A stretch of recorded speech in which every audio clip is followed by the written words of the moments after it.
Yo, what's going on, guys? It's your boy Dignified TW, and we are back with another video. Now, guys, before we get started, I want to thank you all so much for all the support on the Giannis video. That video will be coming out tomorrow with the full build, the animations that I use, the badges, all that good stuff. So if you guys are new to the channel, make sure you drop a like, subscribe, turn on all the notifications so you don't miss that video. Now, guys, last year I had a 7-foot playmaking post scorer that I played on last year. It could dribble very well, it could break ankles, it could shoot, it could do all that kind of stuff like that. And rightfully so, on 2K20, they kind of patched all of that. You can't really dribble too well on big men this year. Definitely can't break ankles on pretty much any single build. But today, I found a way that you could actually break ankles, you could dribble pretty well, do the hop jumpers without fumbling the basketball, all that good stuff, and I'm here to show you guys today. Alright guys, so the badge that I am talking about is Space Creator. If you just read the description, it says it improves a player's ability to create space from a defender. And if you read this right here, it says when performing any step back move or shot, there's a higher chance of successfully creating separation from your opponent. Basically, guys, like it says right there, hop jumpers, you can break people's ankles, all that good stuff like that. But people didn't know, even if you do snatchbacks this year, you could break people like that. You can see this clip right here. I just do a simple snatchback, I break my defender, and I'm able to go right to the basket and score. Now, like I said, you guys might be thinking, a lot of people are saying that you can't do hop jumpers on big men this year because you're just going to be fumbling the basketball, even if you have a playmaking post scorer like I do. However, there is a way you can get around this. You guys can see right here, I'm doing the hop jumper and I'm still holding on to my dribble. Basically, what I'm doing, guys, I'm just doing the hop jumper backwards by either doing my right stick or tapping square. And then I'm just doing L2 a couple times so I don't lose the basketball, and it kind of gives me a rhythm dribble so it still looks pretty clean. And then I can keep going on with my dribble, and that still breaks people's ankles as well. And I'll get a little bit more into the detail on how to do everything, guys, in the gameplay. So if you guys are new to the channel, like I said, man, make sure you drop a like and subscribe. The Giannis video is coming tomorrow, so turn on the notifications, guys. But without further ado, let's go ahead and get right into the video. Alright guys, so we're back at the park. We're here on my playmaking post score. I know a lot of you guys have been requesting more of this build. Let me know down below in the comments section if there's any NBA players that you guys want me to make out of my post playmaker. I believe Nikola Jokic would be my next one that I do. I'm actually very excited about that.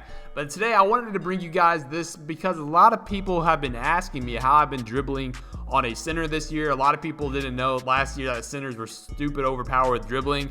This year they're a little bit nerfed, but with this guys right here, you're going to be able to dribble very well. You can break people, and you're going to be able to still finish it around the rim while creating enough space to shoot your hop jumpers and all that good stuff. Now, the Space Creator badge is very underrated. A lot of people think it's just used for like breaking ankles and stuff, but it does help you a lot when you create the space to be able to actually make a shot and pull it off pretty easily. You can see right here, I do believe Space Creator, it doesn't show up and pop up, but I do believe it helps me shoot a lot better.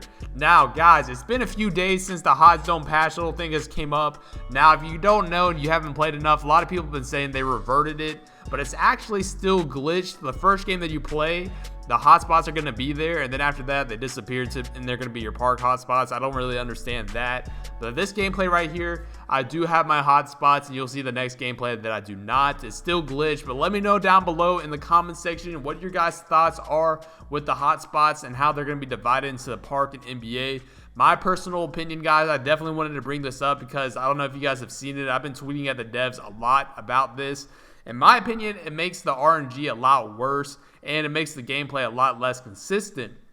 Now, a lot of people will say, you know, if you're just basing your shots off hotspots, you're not a good shooter in general, and I couldn't be any more incorrect because if I do get my park hotspots, I'm still knocking down shots like you guys have been seeing in all my gameplays. It's just the RNG's not as good. You'll see the next gameplay, like I said, I don't have hotspots. I'm still shooting pretty consistently, but there are some times where I shoot the basketball, I'm just missing wide open shots. And if I had hotspots, I'm not missing it, which makes no sense in my opinion. That's why I don't like it. I do believe it should get reverted. I know a lot of you guys do think that as well, but let me know what they should do. I don't really think they had a really good idea of what they were doing with park hotspots because they definitely don't work the way they intended. But let's talk about the gameplay a little bit. I know you guys have been seeing me cook up in the background. I'm just trying out a lot of different dribble moves. Again, I haven't really practiced dribbling too much on my center this year, but there's definitely some combinations that you could do with these dribbles. Right now, I'm pretty much just overdoing it, to be honest with you. I'm just doing too many dribble moves, trying to break ankles, trying to get people to stumble. But there's definitely ways you can use this and be competitive with it and use it as your advantage, especially when you're going up against these 7'3" centers. When you're on a 6'11", 7-foot player and you can do moves like this and you're going against those 7'3s to abuse their lateral quickness, this is where it could be very overpowered. So the second game, we're playing some bums right here, so you already know what time it is. I'm gonna have to go pretty try hard, try to do all these little ankle breakers and stuff like that. But you can see this guy, I'm not gonna lie to you, he was playing some pretty good defense for like a random man. It was pretty surprising. But you can see right here beneath my player, I have all white spots and I even have some cold spots, which makes the game unbearable, guys. If you didn't know, I think I might put a link to it in the description. Zach Timmerman made a tweet. He talked about how the park hotspots are working. If you shoot below 45%, which, you know, in a competitive game, you're not going to be shooting. If you're playing competitive people, you might get lucky to shoot 45%, maybe 50%. You're going to get cold spots. That's 45%. Anywhere in the mid-range, you're going to get a cold spot. And it piles up very quickly, especially if you're not going to have like one good game. It piles up super fast, and then you're just going to keep missing shots because you guys don't know, if you have park cold spots or cold spots in general, you're not making shots. And I want to harp on this because a lot of people are going to argue, like I said before, they don't understand how the park hotspots and having cold spots really impacts the competitiveness of this game. I'm going to put an example in here because I really do think this should get reverted, and a lot of, I guess, devs don't really agree or understand. Think about this, guys. Right there, I missed a wide open post fade. But think about this. You're playing a competitive pro-am game. You're playing a competitive game at the stage. Say you have a cold spot on top of the wing where I'm checking up the ball right here. You have a cold spot right there, and I'm telling you guys, if you don't know, man, cold spots are deadly this year. If you have cold spots, you're not making shots. Now, say you have a cold spot, but you can't pull that shot. You're wide open. You have a less likelihood of making a shot just because of a cold ring, and you're going to be forced to shoot there.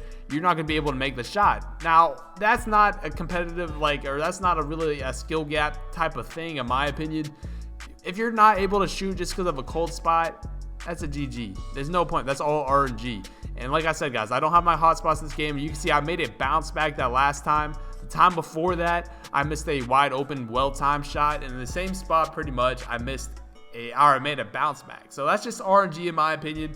A lot of people are saying, you know, it's not fair to those that grind in the park not to have all their hotspots. Guys, it does not take long to get your hotspots. Now, I know this is going to be like a rant because this means a lot because the game is not fun when you can't shoot. But I have all my hotspots on majority of my players. It does not take long. If you're competitive, I know you have all your hotspots as well because you guys know how good the game was when all the hotspots were there.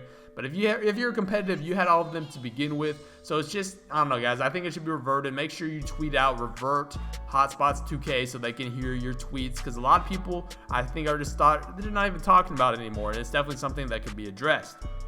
But let's talk again about the gameplay, guys. If you're looking for my build, it will be down below in the description, as well as you can go check it out on my channel. It'll show you all the animations, how to do all these moves and stuff like that. You can see right here, I can pick up my dribble, and then I'm going to be able to go right off to the races. This guy, like I said, was playing decent defense, but I will show you the end. I kind of exposed the space creator just a little bit and show you how OP it is. Now, I did notice when using space creator, you kind of have to be right on top of the person for it to take full effect. And by that, I mean, like, you have to kind of make body contact for it to actually work as well as you would like it to be. And I do believe it would make more sense if this worked better on guards, just because I think a lot of people, when they see me playing against that post score and playmaker, you guys will see in this gameplay right here, they're just going to play me at the free throw line for some reason, which I guess makes sense. But at the same time, I'm not able to do all the animations like I want to. But like I said, this guy was playing some decent defense. I'm not going to lie to you. Like, he wasn't really forcing me one way. Take up a terrible hook shot. We're just messing around. I'm shooting pretty terribly, to be honest with you. But let me know in the comments section, guys, what you think about the game so far. We're about a month in, you know. I like 2K20. I've made a lot of different builds. You guys know the Giannis build has been a craze. I definitely will be dropping that tomorrow, so make sure you turn on the noties. But again, I'm having fun with this 2K, but I just think, man, they can't get the game right. Imagine having 5 different patches and or 6 different patches and we're still not doing this correctly, man. Like, beforehand, I'm knocking down that shot. I have an 83 ball with boost, and I'm just missing wide open shots, guys. Like, if you miss wide open shots that you normally make with hotspots, that just goes to show you the game is not in the right spot. That just, I mean, it makes sense to me. If that makes sense to you, let me know, because like I said, with Hot Zone Hunter and hot spots, I'm making all of these. So it's not like, oh, if you could time your shot, you're gonna make it. It's not that. It's literally just because I don't have hot spots. So like, they got to change that ASAP. But again, guys, look how OP these little hop jumpers are. We're gonna end this game. I was just trying to do some of this just to show you guys how OP it really is. You can see JJ knocking down that shot. Like I said, guys, if you enjoyed this video, make sure you drop a like. I'm going to show you the very last play where I get this guy to, you know, stumble just a little bit. I know I'm going to cook up just a little bit right here as well. You can see step back again, step back one more time, crossover, little hop jumper, step back, keep your dribble going, crossover again. This is the hop jumper where he gets to stumble and create just enough room to knock it down, guys. But again, if you enjoyed the video, make sure you drop a like. I've been Dignified. I'm out.